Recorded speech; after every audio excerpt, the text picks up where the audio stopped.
Have you ever noticed how it's always the same story? You want to talk to that person, but you don't. You want to start that project, but you put it off. You want to make that decision, but you freeze. And then you blame yourself, calling yourself weak, a coward, and indecisive. But what if I told you that you're none of those things? What if the problem isn't you, but something that's controlling you without you realizing it? In 1645, Miyamoto Musashi finished writing the Book of Five Rings inside a cave. He had fought over 60 duels and never lost. If you follow this channel, you know he didn't win because he was the strongest, but because he understood something about fear that 99% of people will never understand.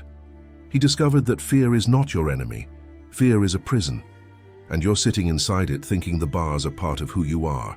Today you'll discover exactly how Musashi broke this cycle, and more importantly, how you can do the same, starting today. But I need to warn you, the path I'm about to show you isn't an easy one.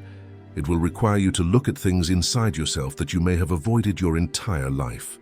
Before continuing, I invite you to subscribe to the channel and like the video. Also tell me in the comments, what decision is fear preventing you from making right now? When you externalize a fear, it helps you deal with it better or understand it more deeply. Thank you very much for your attention. Back to the video. Chapter 1. The Discovery. The story I'm going to tell you today happened to a guy named Lucas. He's not the Lucas from the last video. Imagine a different Lucas. Businessman, 32 years old, intelligent, articulate. But he had a problem that was destroying him from within. Every time he had to make an important decision, he would freeze. It wasn't laziness, it wasn't a lack of information. It was something deeper, more visceral, a feeling in his chest that paralyzed him completely. When he needed to hire a new employee, he put it off.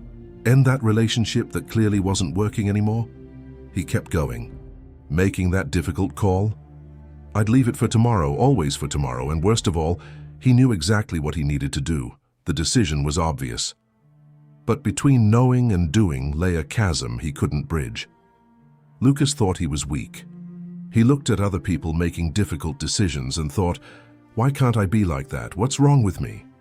Until the day he read a quote from Musashi that changed everything. There is no fear of the unknown. There is only fear of losing what is familiar. That sentence exploded in his head, because Lucas finally understood. He wasn't avoiding decisions out of fear of what might happen. He was avoiding them out of fear of letting go of what he already had. Even if what he had was a toxic relationship, even if it was a job that drained him, even if it was a version of himself that no longer worked, the known, even if bad, seemed safer than the unknown. Chapter 2. The cycle. Musashi identified that most people live trapped in what he called Shin no Michi, the path of the hesitant mind, and this path works in a perfect cycle that keeps you eternally stuck. It works like this. First, you have an impulse. You want to do something, change something, decide something. The impulse is clear, clean, direct. Second, fear arises. Not an obvious fear of death or physical pain. A subtle, almost invisible fear. What if it goes wrong? What if I regret it? What if people judge? Third, you negotiate. I'll wait for the right moment. I'll prepare better. I'll think it over a bit more. Negotiating seems rational, but it's just fear buying time. Fourth, you postpone. And the moment you postpone, you feel immediate relief. The discomfort of fear disappears. Your brain interprets this as, phew, I escaped danger. It rewards you with a dose of relief. Fifth, guilt sets in. A few hours later, or the next day, you look back and think, why didn't I do it? I'm so weak. The guilt gnaws at you, but it's never strong enough to make you act. And here's the problem. Guilt doesn't break the cycle, it fuels it, because now you're carrying more emotional weight, which makes the next decision even harder. Sixth, the cycle begins again. The next time you have to decide something, you're already carrying the guilt of the last time you failed. The fear now is twofold, fear of the unknown plus fear of failing again. Lucas lived this cycle for years. Every time I postponed a decision, the cycle grew stronger. Every time he blamed himself, it became harder to act the next time. until he understood what Musashi taught. You don't break the cycle by fighting fear.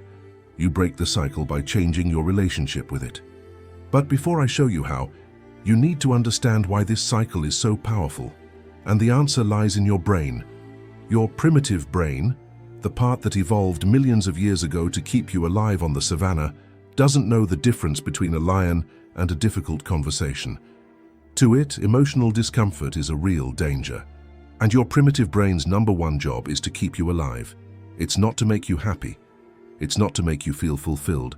It's solely and exclusively to keep you alive. And the best way to do that? Stay in the familiar zone, because the familiar hasn't killed you yet. So every time you try something new, something that takes you out of your comfort zone, your brain goes off alarms. Danger, stranger, stay where you are. The problem is that your brain evolved to survive in a world where dangers were physical and immediate. Lions, snakes, rival tribes. In that world, hesitation kept you alive. But in the modern world, the dangers are different. Not making that call won't kill you today, but it could destroy your business in 6 months. Not ending that relationship isn't fatal immediately, but it will drain your soul for years. Your brain is using software from thousands of years ago to solve today's problems, and that's why you feel stuck. A Stanford University neuroscientist who has been studying fear for over 18 years has discovered something fascinating. The human brain doesn't differentiate between real and perceived threats. The amygdala, responsible for the fear response, activates the same way when you're about to be attacked by an animal as when you're about to give an important presentation. To your primitive brain, social embarrassment is equivalent to death. That's exactly what Lucas discovered. He wasn't weak, he was normal. His brain was doing exactly what it was programmed to do, protect him from the unknown. But Musashi knew that understanding the problem isn't enough. You need a way out of it. And the path begins with a concept Musashi called Mushin, the mindless mind. But don't be fooled by the poetic name. This isn't abstract philosophy. It's a combat technique that could save your life. Chapter 3. Mushin, the mindless mind. Imagine being in a life-or-death duel, swords drawn. Your opponent stands before you. One wrong move and you're dead. In that moment, what kills you isn't the other person's sword. It's your own mind. Because if you stop to think, should I attack now? What if he counters? What if I miss? You're already dead. Hesitation is what kills. Musashi fought his first duel at age 13. He killed an adult, experienced samurai. How? Because he didn't hesitate. While his opponent calculated, Musashi acted. For the next 60 duels, the pattern repeated itself. His opponents were technically brilliant. They knew every form, every move, every strategy. But when it came to battle, they hesitated, and their hesitation created a half-second window. And in that window, Musashi defeated them. He realized something profound. The mind that overthinks is the mind that loses. In the moment of action, you need to be completely present, completely empty of thought, completely free of fear. This is Mushin, the mind that clings to nothing, the mind that doesn't negotiate, doesn't calculate, doesn't hesitate, the mind that simply acts. But make no mistake, I'm not telling you to take emotional actions with your moods high, making decisions based on nothing. I'm telling you this. If you already know what needs to be done, just do it. But here's what no one tells you. Mushin isn't something you achieve by meditating in a cave for 20 years. Mushin is something you train. And the training begins with a specific practice that Musashi used every single day. Lucas applied this to his life in the following way. He identified the 3 decisions he'd been putting off for months. 3 decisions he knew he needed to make, but fear paralyzed him every time. First decision, fire an employee who clearly wasn't doing his job well but was your friend.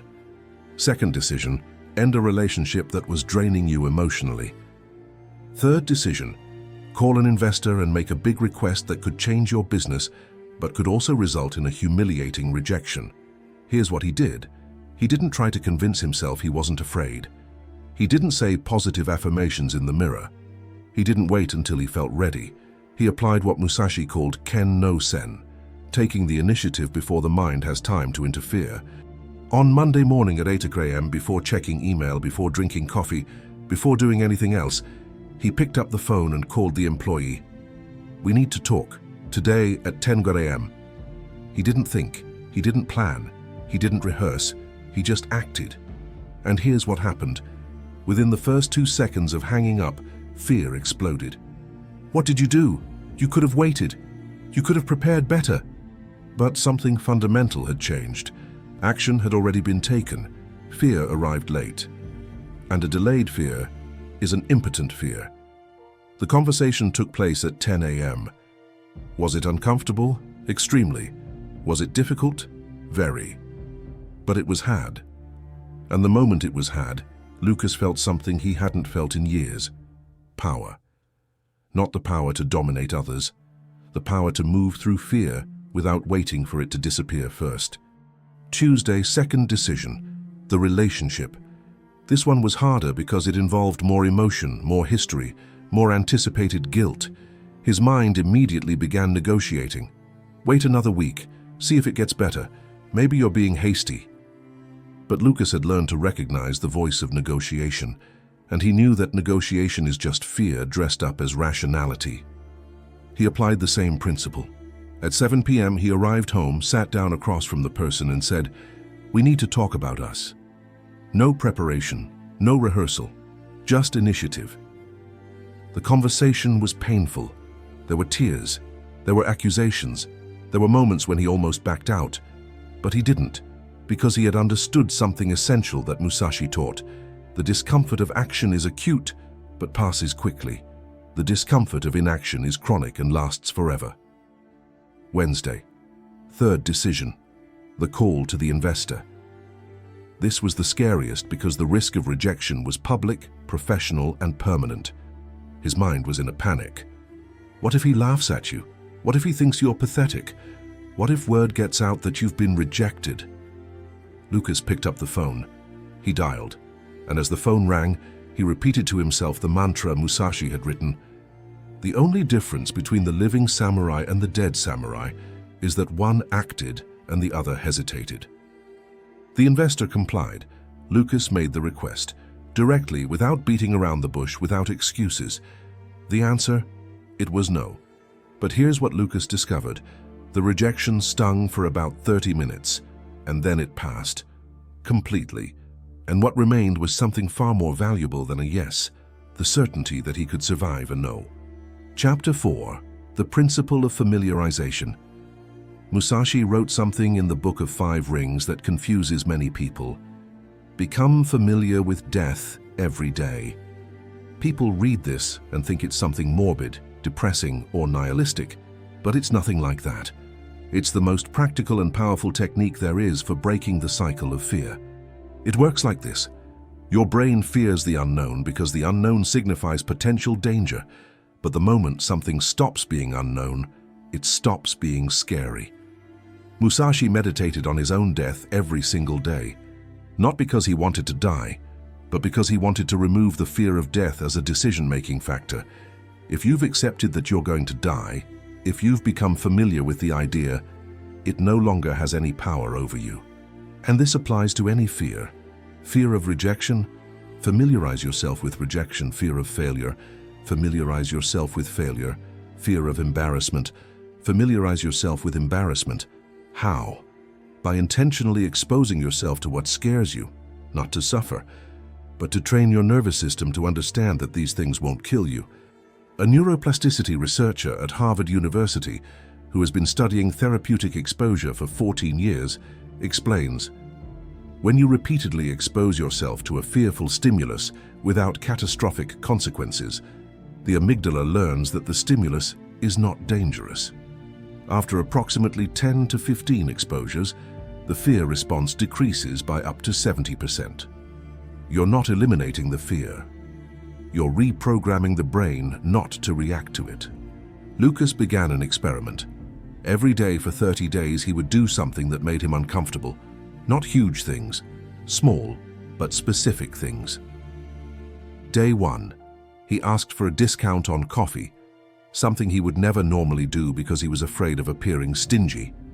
Day 2. He spoke to a random person in the elevator.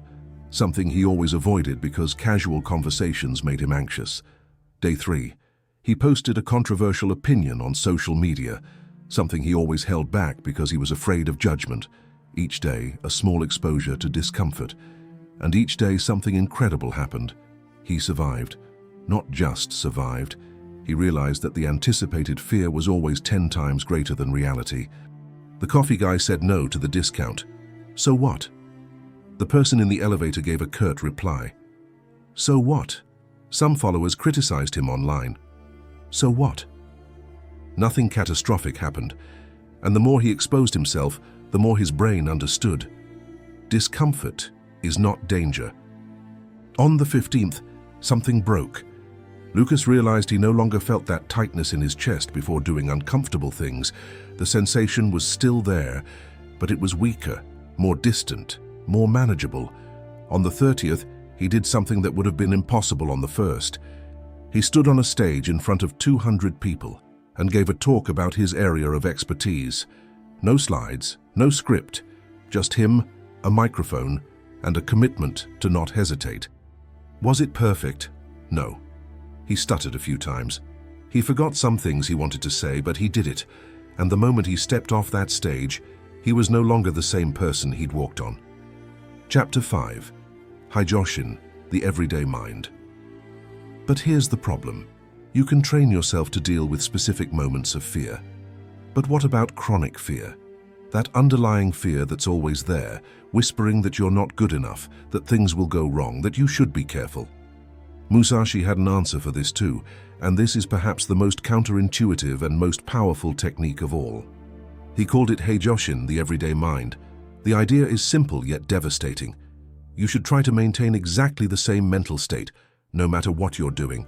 No spikes in intensity, no dramatic highs and lows, just a straight line of calm, alert presence. Why? Because if you reserve a special mental state for moments of pressure, you're training your brain to panic when the pressure hits. This is different. This is dangerous. This is special. Go into emergency mode. But if you treat a duel with the same calmness as you treat tea, your brain won't trigger alarms. It'll think, oh, it's just one more thing. No drama. Lucas applied it like this. He stopped doing that thing everyone does before important meetings, presentations, difficult conversations. Psyching himself out. This is important. Don't mess this up. You need to prepare yourself mentally. This kind of self-talk only does one thing. It makes you more nervous, because you're telling your brain, this is different, this is dangerous, stay alert. Then he started doing the opposite. Before important meetings, he didn't do anything special. He didn't mentally prepare, he didn't try to psych himself up, he just showed up. The same way he showed up to brush his teeth, the same way he showed up to lunch. No drama, no ritual, no special treatment. At first, it seemed irresponsible. How do you go to a multi-million-dollar meeting with the same attitude as going for coffee? But the result was shocking. Without the anxiety ritual beforehand, he arrived at meetings much calmer, much more present, much more able to react fluidly to what was happening.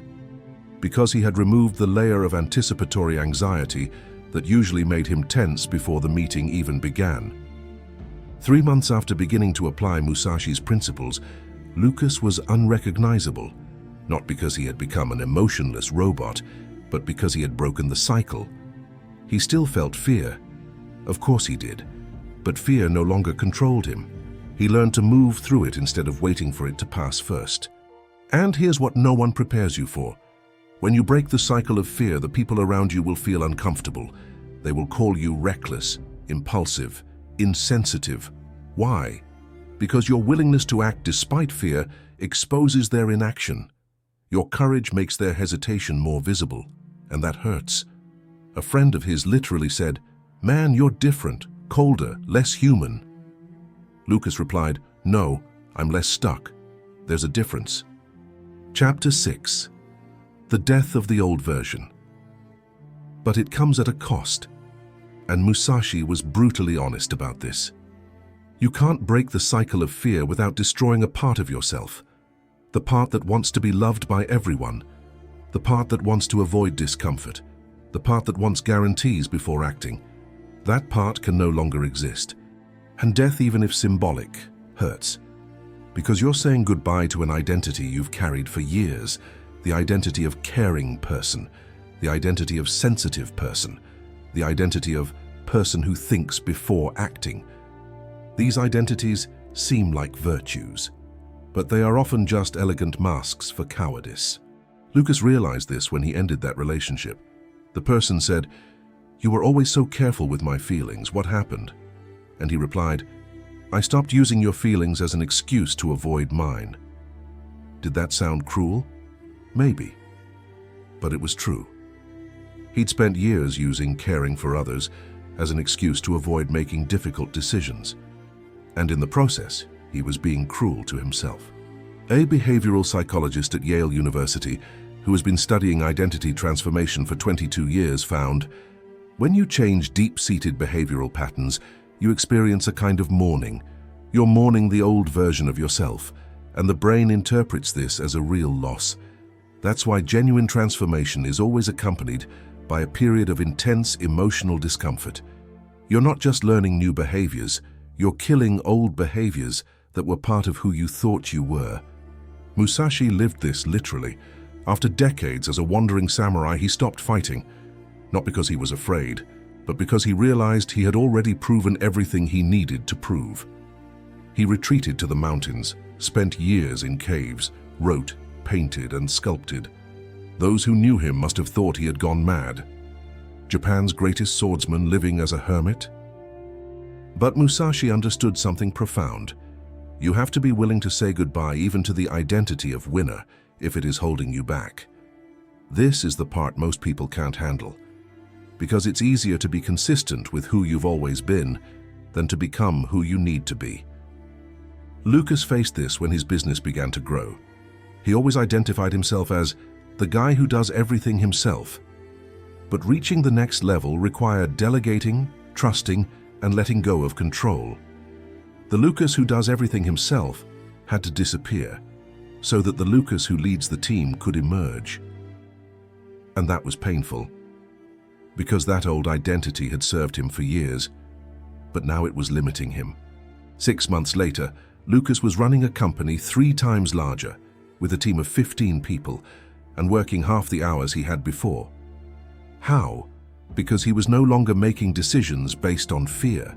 He was no longer avoiding difficult conversations. He was no longer postponing necessary changes. And most importantly, he no longer prided himself on putting up with bad situations. Pride in putting up with them is just another form of fear of change. But here's what he discovered that will change his life. Breaking the cycle of fear isn't a one-time event, it's a daily practice. Because fear never completely disappears, it just stops controlling you. You'll wake up tomorrow and the fear will be there, whispering the same lies. Wait a little longer, it's not the right time, what if it goes wrong? The difference is that now you know how to recognize these voices for what they are, outdated survival mechanisms trying to keep you in a comfortable cage. And you have a choice you didn't know you had. Listen and obey, or listen and act anyway. Chapter 7. The Way of the Modern Warrior. Musashi died at the age of 62, alone in a cave, writing his last text. He didn't die in a glorious duel. He died silently, having completely transcended the need to prove anything. His last written words were, "I regret nothing." Few words. But those few words contain the essence of a lifetime spent without surrendering to fear. Can you die without regret? Can you look back and not see a list of things you didn't do because you were afraid? Conversations you didn't have, risks you didn't take, versions of yourself you didn't allow yourself to be? Most people die full of regret, not because they failed, but because they never tried, because fear kept them safe, small and quiet. And here's the brutal truth no one wants to hear. Safety isn't real. You think you're safe in your comfort zone, but you're just postponing the inevitable discomfort. You'll have difficult conversations eventually, either because you chose to have them at the right time, or because life forced you to when it was too late. You will face changes eventually, either because you initiated them, or because they overwhelmed you. You will confront your fears eventually, either consciously, on your terms, or unconsciously, when they have already controlled years of your life. And here's what Musashi knew you need to know. The fear you avoid today doesn't go away. It grows, it accumulates, it compounds. Until one day you look back and realize you spent your entire life serving an invisible master. Lucas isn't real, but you know him. Because Lucas is you. He's me. He's everyone who's ever felt that tightness in their chest before doing something important. The difference isn't that some people don't feel fear. It's that some people act in spite of it. So here's your choice. And it's a choice you'll make tomorrow morning and the next day and the next. Will you listen to that voice that says, wait a little longer and obey?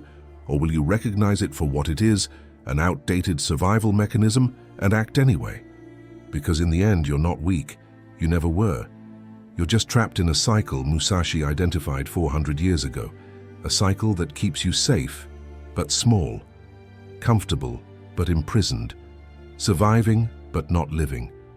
And the way out? It's not waiting for the fear to pass. It's moving through it, today, now. In that decision you've been putting off, in that conversation you've been avoiding, in that change you know you need to make. Musashi fought 60 duels and never lost, not because he wasn't afraid, but because he understood that hesitation is what kills, not the sword. You're not dueling with swordsmen, you're dueling with your own life, and every day you hesitate, you lose a little more ground. The question isn't whether you're afraid, the question is, will you let fear decide for you? If this video helped you, or changed the way you view fear, I invite you to subscribe to the channel and leave a comment telling us which fears you'll overcome from now on. If you've watched this far, thank you very much for your attention. Until the next video.